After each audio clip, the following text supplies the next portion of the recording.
یہ سوال اس عورت کے متعلق ہے کہ مثال کے طور پہ ایک عورت ہے، اس کا پہلے نکاح ہوا اور کچھ عرصے کے بعد یا دیر سے یا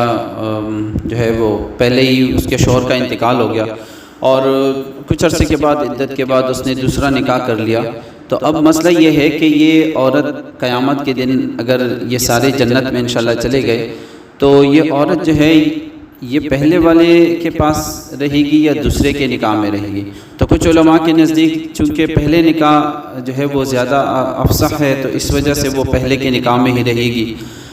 جنت میں بھی اس کے ساتھ رہے گی۔ کچھ علماء اس میں یہ کہتے ہیں کہ نہیں بھئی، دوسرے کے ساتھ جو نکاح ہوا ہے، چونکہ حدیث میں آتا ہے کہ انما الاعمال بالخواتیم، کہ اعمال کا جو دار و مدار ہے وہ خاتمے پر ہے، تو لہٰذا جو آخر میں جو نکاح ہوا ہے وہ زیادہ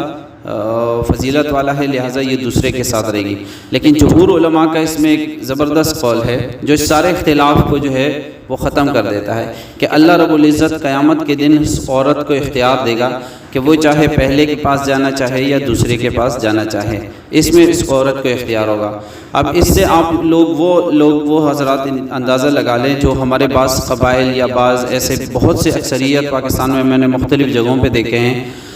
پنجاب میں بھی دیکھے ہیں، جنوبی پنجاب میں، اس طرح کے PK میں اور بلوچستان میں، کہ سندھ میں بھی یہ حالت ہے کہ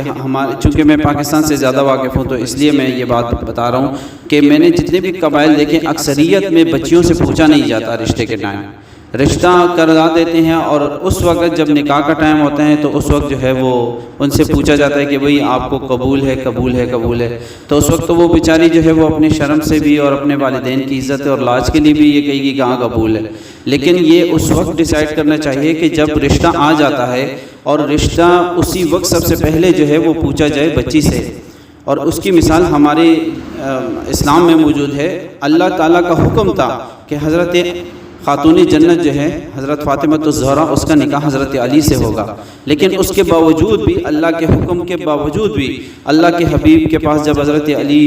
کرم اللہ وجہہ کی طرف سے رشتہ آیا تو انہوں نے ان حضرات کو بٹھا کر سب سے پہلے جا کر اپنی بچی سے پوچھا کہ حضرت ام سلمہ سے پوچھا کہ فاطمہ سے پوچھا کہ اس کی رائے کیا ہے، پھر خود بھی بذات خود بھی پوچھا۔ یہ اس امت کو سبق دینے کے لیے ہے کہ جس طرح خالی لڑکوں کا وہ نہیں ہے کہ بھئی لڑکے پسند کر لیں تو یہ کافی ہے، نہیں، بچیوں سے پوچھا جائے۔ اسی وجہ سے معاشرے میں بگاڑ پیدا ہوتا ہے۔ کل کو جو طلاقیں ہوتی ہیں، کل کو جو بچے بھاگ جاتے ہیں اور اب بھاگ کے جو ہے وہ نکاح کر لیتے ہیں، تو اس کی سب سے بڑی وجہ یہی ہوتی ہے کہ ہم اپنے بچوں کو سمجھتے نہیں، ہم ان کی فیلنگ کو نہیں سمجھتے۔ اور بچوں کو لیے بھی چاہیے کہ وہ اپنے والدین کا احترام کریں اور اس میں اس بات کو ملحوظ خاطر رکھیں کہ بھئی میرے جو والدین ہیں یہ میرے لیے بہتر سوچ رہے ہیں، تو لہٰذا والدین اور بچے یہ باہمی مشورے سے اگر یہ معاملات ہوں گے نا تو انشاءاللہ اس میں کبھی بھی جو ہے یہ فتنے کی طرف یہ بات نہیں جائے گی۔ لہٰذا اسلام نے ہمیں بہت واضح اس پہ حکم دیا ہے کہ بچیوں سے پوچھا جائے، ان کی مرضی پوچھی جائے، اگر بچوں کی مرضی نہ ہو تو ہرگز وہاں پہ نہ کیا جائے۔